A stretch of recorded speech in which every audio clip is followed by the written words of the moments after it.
Good afternoon, everyone, and welcome to day one of the November C3EB Summit, or the Culturally Competent Conversations for Equity and Belongingness Summit. And our focus in these 2 days is on improving the accessibility of equity, belongingness, and intentional inclusion in our talent and workforce pipelines. With that being said, this is why this particular session that you're about to watch is going to be so perfectly aligned and deeply invaluable. Before I introduce our two amazing speakers who are also C3EB partners, a couple of housekeeping notes. If you are watching this, whether you're watching this live or catching this later on YouTube, LinkedIn, or Facebook, please drop your comments in the comment box. We are monitoring our comments, so we will be able to answer your questions as well as get them to our speakers. In addition, I would like to take a quick minute to thank our partners who are walking this walk with us, including Auranexus that you're going to hear about right now, but also Catchwords powered by EcoFiles, Achieve Podcast, Core Magazine, 30 Friends, Wistia, and Nielsen. With that being said, it is my absolute honor to bring to you two amazing gentlemen that I've been working with for several months now, Harout Nazerian and Andrew Kimmel. A little bit about them. Harout is a Chief Strategy Officer for Auranexus, where he drives the strategic development and growth of the company in leveraging its technology to achieve the fundamental goal of reconnecting people and improving learning for the greater benefit of society. He is a successful business professional and entrepreneur in the venture capital community with over a decade of cross-functional experiences across various industries.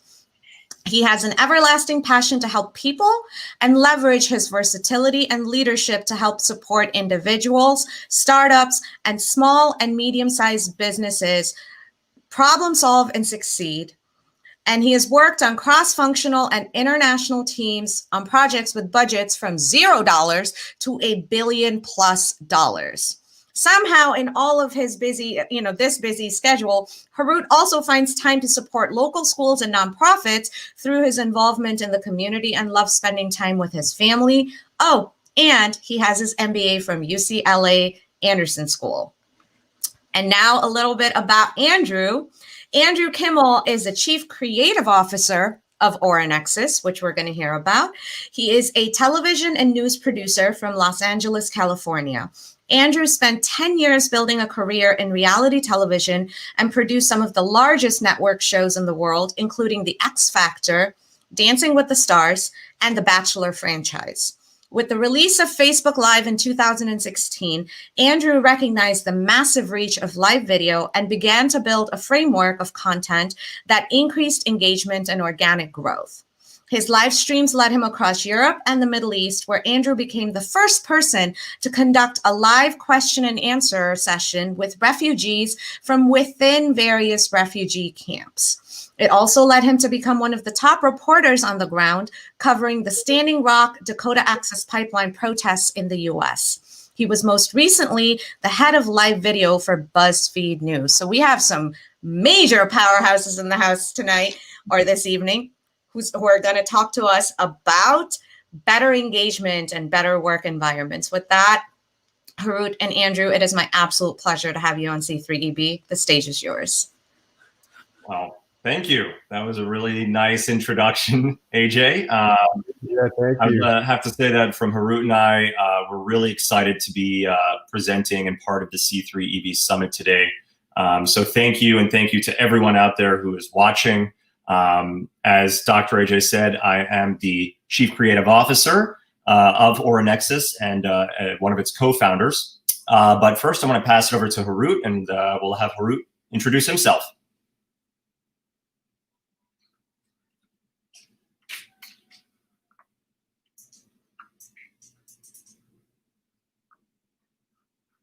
I cannot hear you, Harout.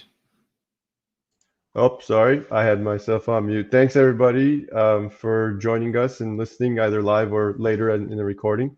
We just wanted to quickly introduce ourselves and give you guys a little bit of background and tell you about our personal whys. And I'll be really quick because my story is less important than Andrew's. But like AJ said, I'm the Chief Strategy Officer at Auranexus, and I'm a former entrepreneur and engineer, over 10 years of experience. And my biggest why comes from just problem solving and helping people solve their own problems. It really does motivate me. And one day while I was in business school, I came to the realization that there is an opportunity for me to actually help more people than just a few that I can connect with personally. And so I realized that the tech and startup world was a great way for me to help people who are helping other people. And that way I maximize how much I can help others with my problem solving abilities and strengths. And so just like Andrew's about to tell you about himself, Andrew's someone who's helping people, and I'm helping him help people at scale. Thanks, Harout.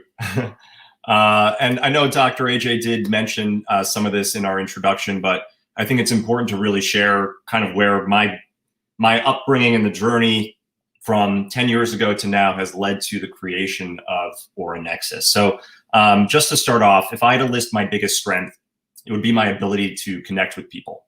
And I don't know how I got it, where it came from, but it's been with me for as long as I can remember. And I knew from early on that I wanted to use this strength to share stories. So I ended up spending more than a decade producing shows like Dancing with the Stars, America's Got Talent, The Bachelor, and a large part of my job was to connect with our talent and conduct these deep personal interviews with them. And these were people that came from every imaginable background. But as I'm sure many of you who watch reality TV can understand, the content that I was putting out there, it wasn't making the positive impact on society that I had hoped for. So every year that passed, I actually felt like I was losing a little bit of my soul. And it wasn't until 2015 that I decided to quit the industry, focus on stories that could at least scratch the surface of making some sort of positive social change. So at that time, the Syrian refugee crisis was reaching an apex and was becoming heavily politicized. So I remember I would watch the news and listen to reports about the crisis, and I realized one side was calling refugees terrorists, the other side was painting them as poor and helpless, but we weren't actually hearing from the refugees themselves. So I decided to do something about it. I booked a trip to the country of Jordan, got access to the Zaatari refugee camp, with the intention of listening to and filming Syrians share their stories firsthand. And after my experience, I left Jordan with more knowledge about the crisis and the people that were directly involved with it than was ever presented to me in the news. My heart was heavy for all of those that were struggling. And that was when it hit me, that if there was a way that I could transfer my personal connection and my experience with my subjects to the viewer and maybe put them in my shoes, it could help others gain more knowledge and instill a greater sense of empathy and humanize the crisis for others as it did for me, right? Simple. Well, I broke it down into two experiences. I broke my experience down into actually two components. And one of them was that it was a connection through eye contact that I had with the people that I was speaking with. And then the second was my ability to actually ask the questions that I was interested in learning more about. So with this in mind, I put together a special camera rig that allowed interview subjects to maintain eye contact with me while also looking directly into the camera lens. And this was designed to make the viewer feel like the subject was speaking directly to them. I would then conduct these interviews in a conversational manner, break up the responses that could be tagged for the viewer to then click on them and quote unquote ask the subject a question of something that they wanted to learn more about, to make this a personalized, intimate experience that was driven completely by the viewer. So I spent a year producing this passion project, and unfortunately, I had to shelve it to pay the bills, which luckily for me came with a job in news. I became the head of live video for BuzzFeed News, where I spent 2 years covering things like Standing Rock, Charlottesville, hurricanes, providing viewers with live, unedited content as a way to report the truth. It was my responsibility to research the stories, study the metrics, conduct these live interviews as a way to drive up viewer engagement and also to build up trust. During those 2 years, vocal recognition technology like Siri and Alexa, it was on the rise, and the cost to actually utilize it was dropping. So I began to research the technology and knew that this would be a game changer for my project. Rather than have people click on questions that they were interested in, they could literally ask them. So I left BuzzFeed News, decided to work full-time on making this idea come to life, combining aspects from the chapters of my professional life, from including empathy, a desire for truth, engaging viewers, and my strength of personal connection, all to create a tool called Auranexus. So through a combination of luck, timing, sending cold emails to professionals that work with vocal recognition tech, I was introduced to an accelerator, an innovation partner called NextCubed, and they were looking for concepts that could solve real-world problems. So after pitching my project, the company saw its potential, and they saw the potential of how it could actually tackle more than actually what I originally envisioned it could ever be. And that was when together we co-founded the company. The first thing that we focused on, it was developing the technology, right? It didn't exist in the way that we planned to implement it. And then the second focus was identifying pain points across various industries and trying to figure out how a conversational tool could help with reigniting personal connection, redeveloping empathy, and revolutionizing learning. And that's actually what led us to what we're here to talk about today.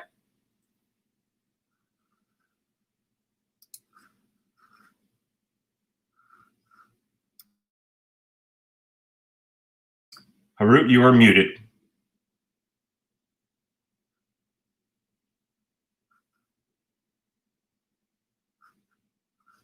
I think we might have lost Harout. I think so, because the screen share went away too. Back in very quickly. Yes, he will come back in very quickly. I'm sure of it. We are experiencing technical difficulties for the past little bit, but hey, there he is. My computer Chrome decided to crash. Sorry about that. Here we go. What is a virtual event without technical difficulties, though? So this is where we left off, right? Mm-hmm. Yeah. And actually, we're ready for the next slide. Next slide, yeah. Cool. So like Andrew said and AJ had mentioned earlier, we're here to talk about better engagement for better work environments. And the way we at Ornexus kind of feel like we're able to do this, and we feel like technology has an opportunity to do so, is through conversation and natural conversation, like Andrew had mentioned. And so I kind of wanted to go through a quick journey of how we kind of came to the idea that we're about to debut in a little bit during this presentation. And so the way we did that was we decided to kind of consider what are tech's obstacles when it comes to the corporate diversity, equity, and inclusion stage, and try to figure out what we need to solve for. And then based off of that, we wanted to understand what technology's role was going to be as it relates to solving for those obstacles. And then if we were able to accomplish all of that, then we recognize that technology has a huge value add opportunity to deliver to the corporate diversity, equity, and inclusion space. And so as we thought about all this, we lumped it all together and we created something using the Ornexus technology that we're really excited about, and that we think is truly going to be improving work environments by empowering conversations, and specifically in this case, what might more commonly be known as empowering sensitive conversations. So interestingly enough, as we had started talking to Dr. AJ a couple of months ago, it's as if Lily Zhang, a well-known person within this space and well-known consultant and change maker, as if she had heard what we were talking about and decided to make this LinkedIn post about a month ago as it relates to technology and solving problems for diversity, equity, and inclusion. And so we looked at this, and as we were talking, we identified a couple of obstacles that both technology will be facing. There are also those that the industry, the diversity, equity, and inclusion space are facing. So what are those? First one was a shifting balance of power. There needed to be a fundamental shift of balance of power, as Lily had mentioned. And so we were trying to figure out what this really meant. And we understood that, you know, the fact that there's a lack of trust, both in reporting discrimination and in general within the environments and the workspaces through the low psychological safety in workspaces, then, that's what's causing this uneven balance of power. And as we thought about it a little bit more closely, we realized, it's really just a lack of trust, period. You have lack of trust in reporting and lack of trust in what you're allowed to say. The next problem we noticed, or obstacle we noticed, was changing systems. And Lily mentions this as well, in any way beyond the cosmetic. And so when we thought about that a little bit and we looked at her post again, we recognized that the systems are the education and the skills that are lacking or not as great as they need to be. And so that's one of the other obstacles that we wanted to try to address. And we believe technology is going to address. And the last one was fixing broken processes. And Lily also mentions this. And as we thought about this, we realized this stems from a lack of understanding, which, if you really think about it, comes from the fact that there's a lack of trust, period, and there's poor education and poor skills training, and just in general poor skills, which lead to everybody just not really understanding what's going on and what they need to be doing in order for there to be appropriate processes, appropriate things going on, and this truly inclusive and belonging environment within the workplace. So as we dug deeper into the first point of the balance of power, we really wanted to answer these three questions because these were our questions when we said, okay, we need to shift the balance of power. How do we do that? Well, who has the power? And so we started talking about this and recognized that there's this illusion right now that corporations and corporate executives and leaders actually have all the power over their employees and the people. But then when we thought about it a little bit more, we realized, the people themselves also have power over those corporates and those leaders in a sense. They just may not recognize it or realize it as well as maybe the leaders and the corporations might. And so we kind of went around this circle, like the corporates have it, the people have it, this person had that one. And so we realized, the question isn't really who has the power per se. It's not a standalone question. It's really, where does the power stem from? And when we asked that question, we realized it truly stems from fear. And that's a fear of being judged, being retaliated against, fear of doing something wrong, fear of saying the wrong thing, or fear of making someone feel offended or hurt. And so we realized whoever holds the power is the one who controls the fear factor and who can instill the fear in someone else. And so when we said, okay, where does it need to go in order for there to be this balance of power? Well, the question wasn't very straightforward, but it really did come down to the fact that we have to take out this fear factor in order that's associated with power and give everybody a voice, give everyone an opportunity to have power and flex their power. And so technology, we realize, needs to create this safe space that allows the trust and the psychological safety that needs to balance the power. And we say that because a safe space needs to empower and enable open, real, human conversations that are relevant to you as the individual that's part of the conversation, that's trying to learn. And so therefore it's relatable to you, it's guided by you at your own pace based off of how much you comprehend and don't, and how long it might take you to comprehend something. And once you create this safe space, you end up creating an environment where you're garnering and fostering open, honest conversations, which is key. That's the critical point that you need to unlock the information that can drive the insights, inform the decisions, and progress the great change that we're all trying to accomplish together within the workplace as it relates to inclusion and belongingness. So then we looked at the systems a little bit more closely, and okay, recognize there's deficient education and skills. And as Andrew and I have been on this journey at Oranexus, talking to a lot of educators recently, both in K through 12 and the college university level, we understand that education across the board, and also within DE&I, has a few fundamental issues. First, it's impersonal and therefore irrelevant most of the time to most of us. It's one directional oftentimes, where you're either watching a video or reading a book and not really able to kind of interact with the content or the person you're learning from. And then therefore it becomes more boring and passive, much like the gentleman in the photo next to us here.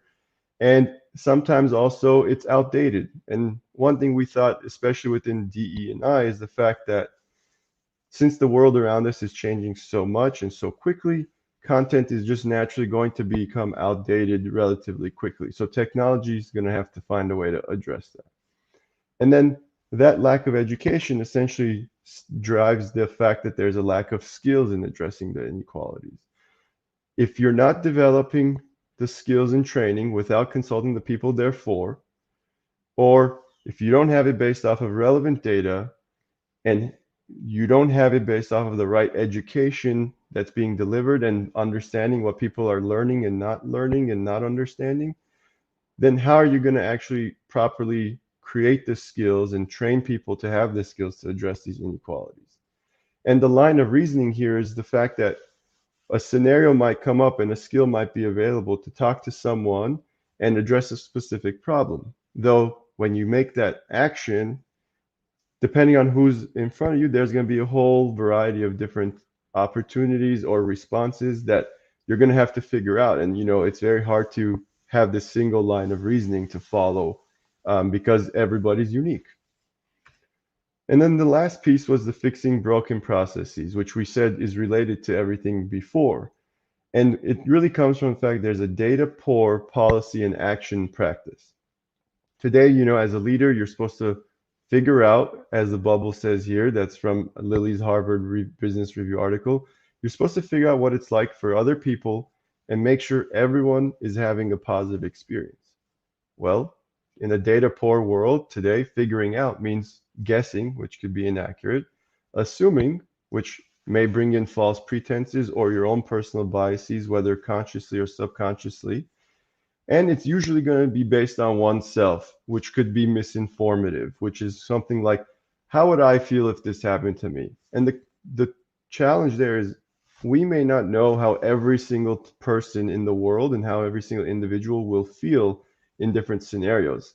And if we try to assume that and base it off of what we think, then of course we're going to have broken processes.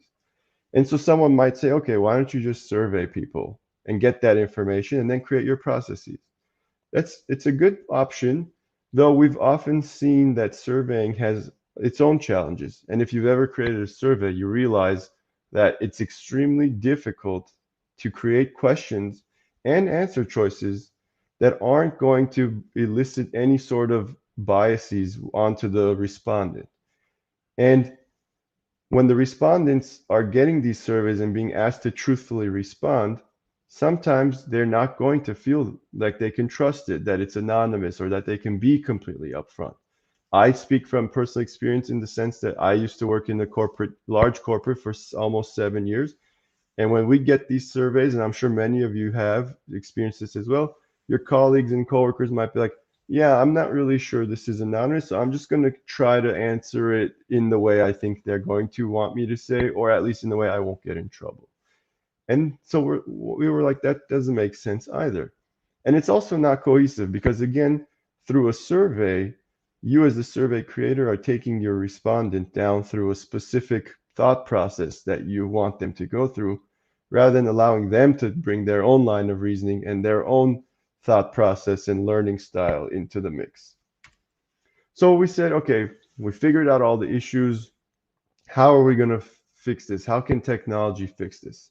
And we came up with these 4 criteria as to what the technology needs to have and the role it needs to play in order for it to be successful. And at a high level, it's a tool for good that needs to overcome these obstacles. First quality is it needs to be built with good intention. Second, it has to be easy to use and effective at the same time. Third, it needs to generate valuable data that can lead to valuable insights that can help with these processes being developed and the skills to be taught and support the educational material that's created. And the last, but certainly not least, and probably the most important quality of technology is that it needs to be free of judgment and retaliation. Because if there's judgment or retaliation, then that fear factor comes back in, and now that power imbalance comes back. And so technology needs to be able to address these. And if it's successful in doing so, there's a massive value add opportunity, which is it can support and drive the positive change we're all looking for. A tool that's fostering transparency in conversation, empowering people to speak and be understood, and one that's creating effective database policies and practices. These are the values that we can bring to the table as a technology, and these are the positive changes that we want to see in the industry and the space. And so with that, we created Auranexus, and we'll demo that here for you. Andrew? Yeah, thank you, Harout. We're really excited to premiere a demo of a DEI B experience. In fact, all of you guys are going to be the first to see this anywhere. You might recognize our star subject, who is now available 24 hours a day, 7 days a week, to have a sensitive conversation about DEI B from the perspective of a manager or C-suite executive and leaders. So hit it, Harout. Hi, my name is Dr. Aparajita Jidigunta, and I go by AJ. I'm a diversity, equity, inclusion, and belongingness consultant, strategist, and coach. Those are my favorite topics. So ask me a question by clicking on the microphone button below, and let's have a chat about it. Are you a real person? I am a real person, but this is not live. You can ask me a question, though. How do I pronounce your name? My name is Aparajita Jidigunta, but I go by AJ. Where are you from? I'm from Michigan. What are the benefits of diversity, equity, inclusion, and belongingness? That's a great question. And truthfully speaking, to list out all of the benefits is beyond the scope of this. But just in a nutshell, what you're going to see is increased engagement, a more diverse bench so that your succession planning goes better, more profits, more revenue, new market reach, better marketing campaigns, inclusive marketing, and more. And all of that also comes with decreased attrition and turnover rates. So these are just a few of the benefits, but we could talk about more one-on-one depending on what your industry and your company is. How do I build psychological safety within my company? A lot of companies don't have a high level of psychological safety because people are afraid to show their vulnerability. As a leader, you get to build that by showing your vulnerability and owning it by actions, through your actions, in front of your employees, by engaging with them from a space of vulnerability, openness, and curiosity to show yourself and to learn from them. How can I be expected to do better when there's a shortage of diverse talent in the workforce pipelines? The truth is, there is no shortage of diverse talent. Anytime you hear that, that's a myth that keeps getting perpetuated. And I'm not just saying that because I am one of the diverse talent that there's supposed to be a shortage of. And the truth is, if I had $1 for every time I heard that, I could retire by next year. This is a pervasive myth that keeps getting perpetuated because the way our recruitment and hiring systems are set up, we automatically exclude diverse talent. So we think there's a shortage. But the reality is there's no shortage. We have a hearing and seeing problem. And that's the thing that we need to address. Thank you so much for speaking with me.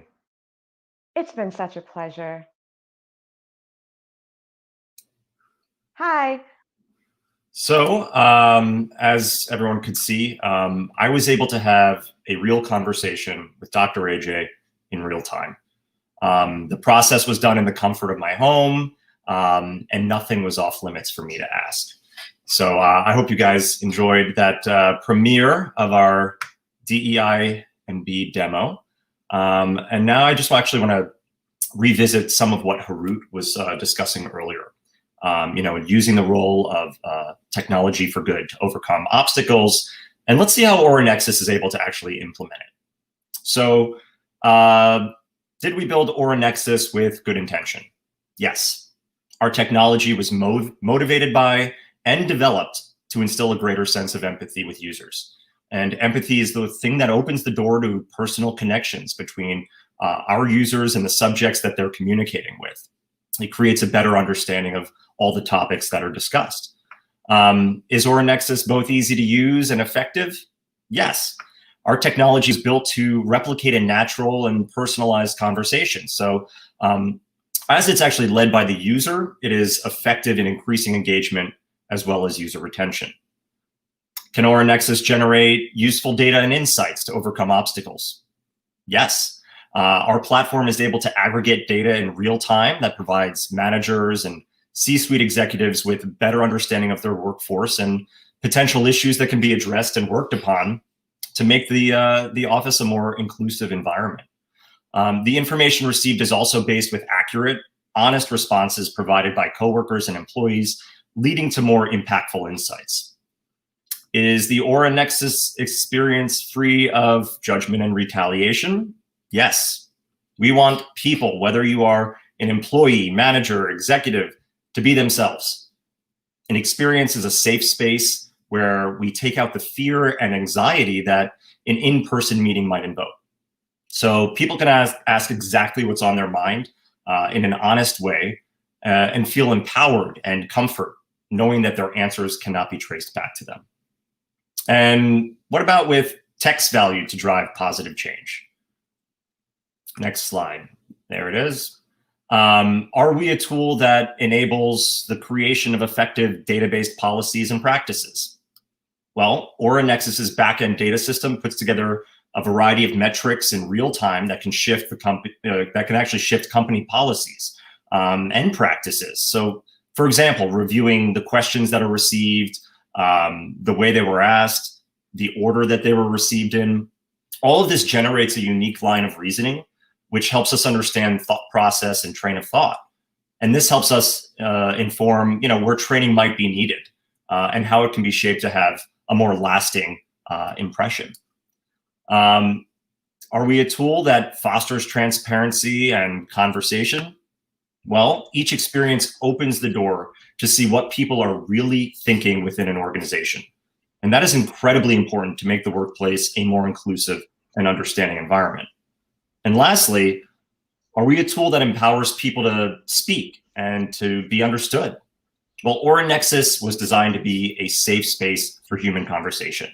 And rather than being just a passive viewer, we give the ability for the user to control the conversation and controlling that from home, which helps shed fear from any sort of in-person interaction.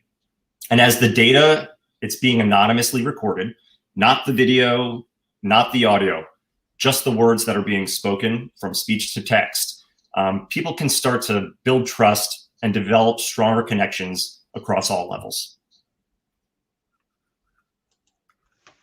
So with that, that concludes our part of the talk. We'll do a Q&A soon. And for those listening now and in the future, if you're interested in using Auranexus, or if you want to give us your feedback, either positive or negative, we're open to it all. Both Andrew and my email addresses are there at the bottom. And actually, being a technology company, we have to use technology to be cool. We put this QR code. So if you actually take your phone out, turn on the camera app, and just point the camera at the QR code, you should get prompted to just be sending an email to us. If you click that little bubble that pops up, it'll be a pre-drafted email that'll go to me directly. And should you be sending that email, you'll get 20% off your first Auranexus experience, first year's license. Thanks again for listening, and we look forward to hearing from you guys. So that was amazing. It was so weird seeing myself on screen while I'm right here. I do want to address a couple of things. One, I think the screen was a little bit blurry, so I'm not sure what happened there. It was clear on my end, but we'll see what happens. So how can people get in touch with you if they cannot scan the QR code and they still want to take advantage of the 20% discount, or they want to talk to you about a larger project? Yeah, so I can pull the screen back up if you want, just to pull our email addresses up again, because they're there on the slide. Okay, yeah, we'll drop them in the comments. Yeah. And so, yeah, it's just a matter of emailing us and reaching out and mention C3EB or Dr. AJ, you know, or this talk. Hopefully you enjoyed it, and you know, we'll take it from there, and Yeah. we'll continue and schedule a call. Yeah, and you know, I've had a couple of people just geeking out, saying this is amazing and it's revolutionary. We do have a question from my dear friend Elton. How does Auranexus look to create a safe space, in quotes, while simultaneously pushing the learner's comfort zone to allow them to learn and grow? With that question, how would we define a safe space in this type of format? Cool. Hey, Alton, I actually talked to Alton last week related to education. So I'm just gonna look back at his question real quick in the comments here, just to make sure we address it properly. So let's see. How does Ornexus look to create a safe space while simultaneously push the learner's comfort zone to allow them to learn and grow? So I think, to answer that question, the way we looked at how we create a safe space is the fact that you're at home or at your office, you know, privately interacting with one of these experiences when it's available to you. And therefore, you know, you start feeling that comfort level. Like if I'm at home right now, think of everyone, we've all been working from home for a while now. And, you know, you're in your home, you're comfortable, you feel safe there. And at the same time, knowing that the person in the video is a real person gives you a little bit more, puts you at ease a little bit more. And at the same time, it also allows you to ask whatever you want, knowing that that person is not live. And so if you ask whatever you want, you're not afraid that they're going to respond negatively, or it's not going to tarnish your relationship with that person moving forward. So that's part of how we thought we are creating the safe space with our technology. We're really just giving you an environment that you control, that you're literally completely in control of, to learn and to absorb and go at your own pace and drive the conversation where you need it to go to. I hope that when we actually, I think we're going to try to do a live demo. Sure. I was just about to ask that. Like, I know we saw the video, but Yeah. can you show us live how this works? We're hopeful that it will work well with the bandwidth, because there's, you know, a lot going on here. But you'll see. All turn up. I will ask, you know, a question to Dr. AJ that I would never ever ask in an in-person meeting. So that's one of those things that, also just adding to what Harout was saying, you know, you have this sort of freedom to ask the things that normally you wouldn't want to ask, and maybe that could help lead to something that you know, delivers a better understanding between two people. So Harout, are we good to go for this live demo? I think so. Do you want to share your screen, and Let's do it. Dr. AJ will pull it up? And for those of you wondering why my video is off, it's just to help with the bandwidth.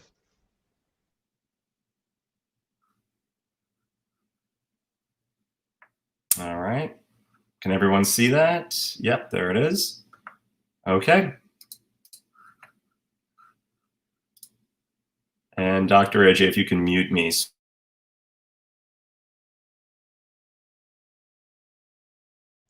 Andrew, you didn't share audio. Try that one again. We're new to StreamYard. One thing I had to remember, Dr. AJ made sure, click share audio. Sorry, everybody. There it is.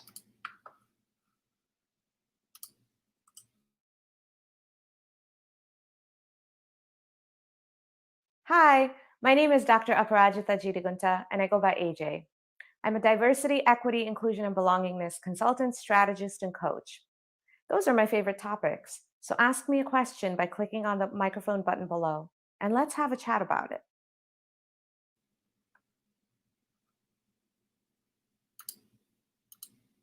What is your ethnicity? I'm an Indian American. I'm a naturalized American citizen with Indian heritage. How old is the universe? I don't have an answer for that right now. Is there anything else you'd like to ask me? Yeah, why should I listen to you? Honestly, it's not that you should, it's that you get to. You get to make these systemic changes to move your organization forward into the future, to make it sustainable, no matter what kind of global crises come up. Because when your employees feel like they belong, when they thrive, your company is going to be safe no matter what.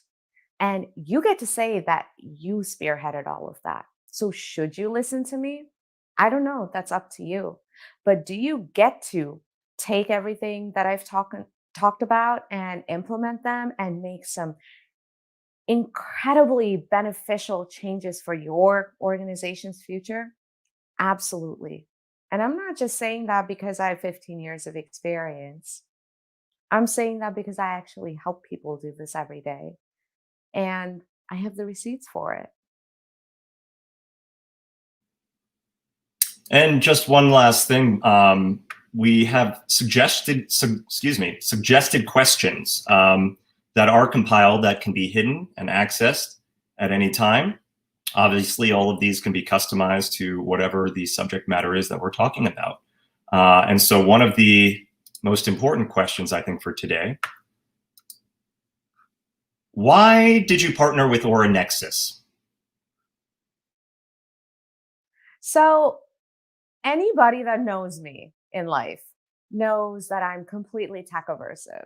In fact, I'm one of those people where if you ever want to find out how tech breaks, you should probably come to me. That being said, I'm not interested in new tech, and I'm very skeptical about new tech because most tech is very performative.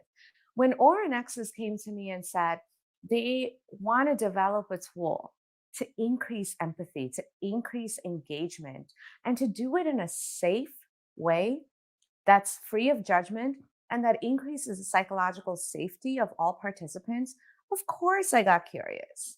And the more I learned about what they're developing and how they want to develop it and why, it was so aligned with principles of equity and inclusion because this tool makes these conversations more accessible, more safe, more judgment-free, more engaging, and just overall more educational and effective.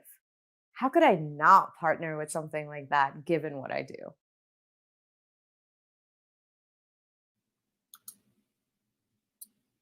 Well, thank you so much for speaking with me. It's been such a pleasure.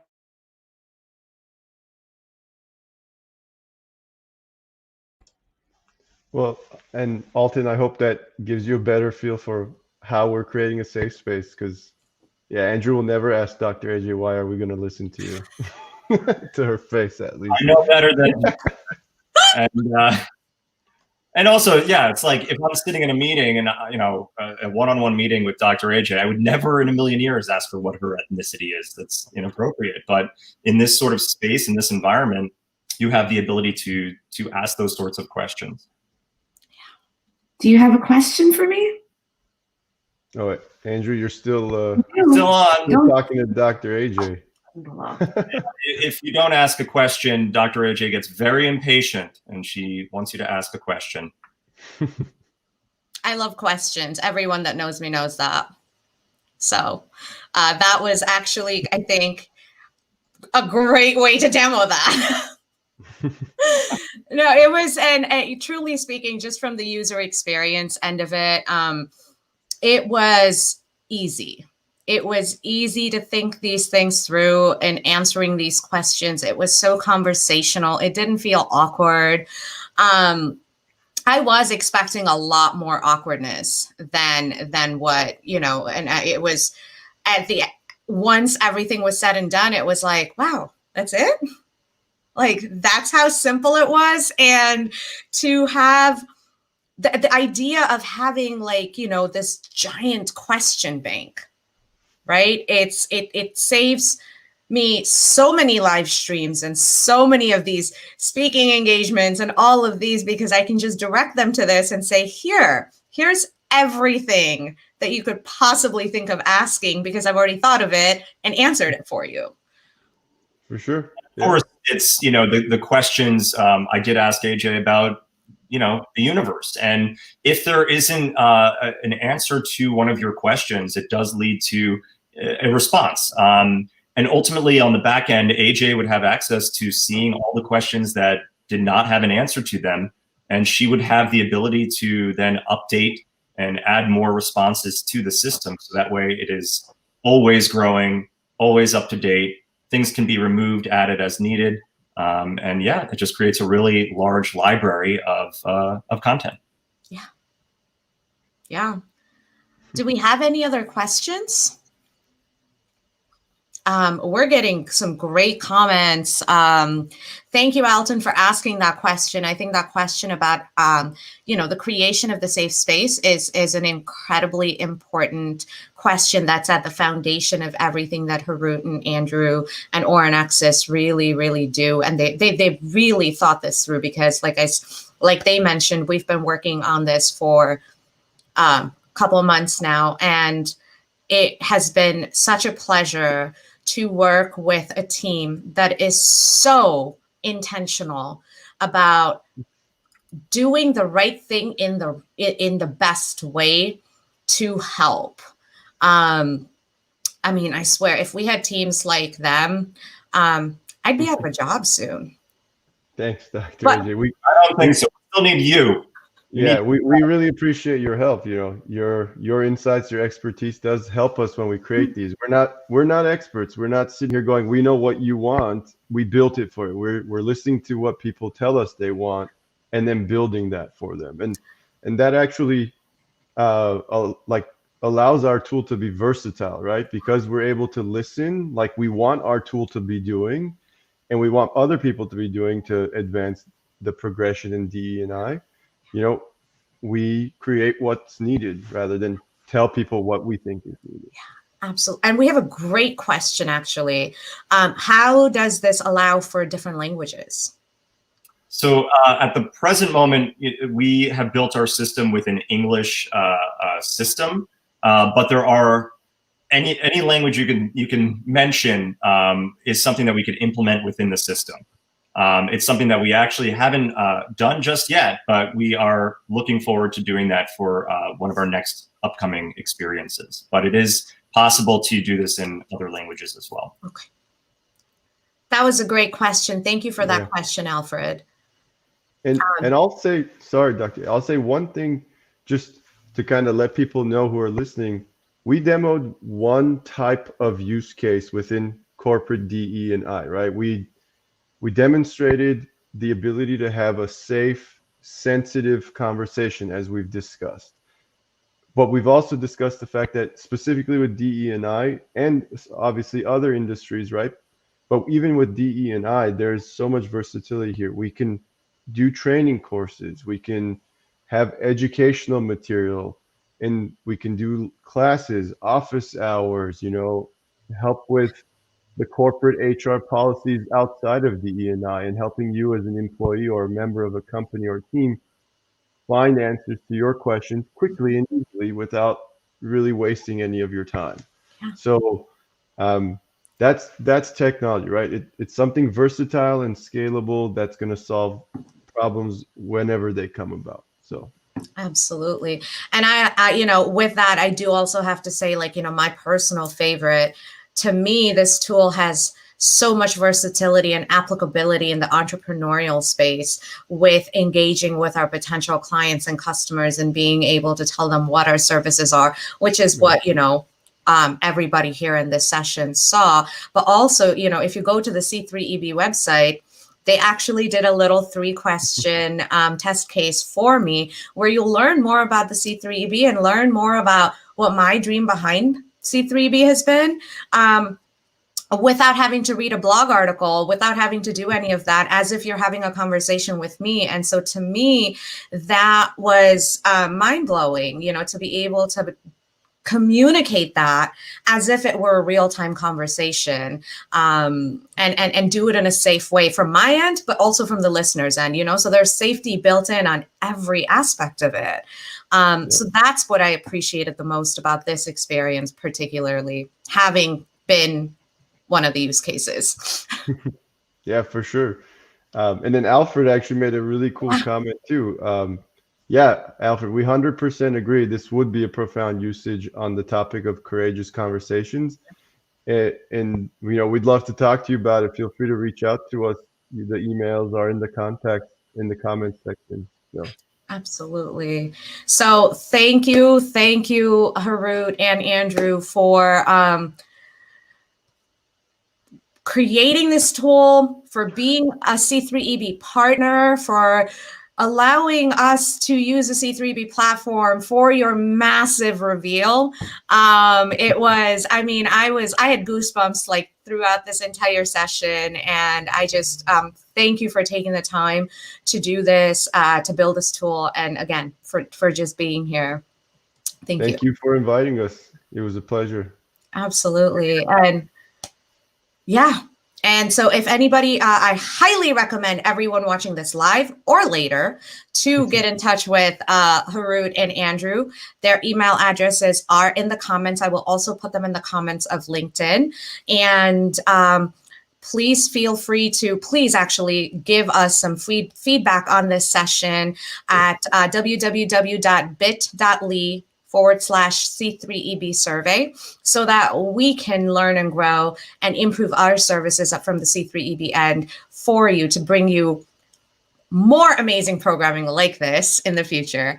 With that being said, we're going to take a quick bio break, and we'll be back in just about 8 minutes with our next session. And again, thank you, Andrew. Thank you, Harout. Thank you. Thank you, everyone. Thank you very much. Thanks, everybody.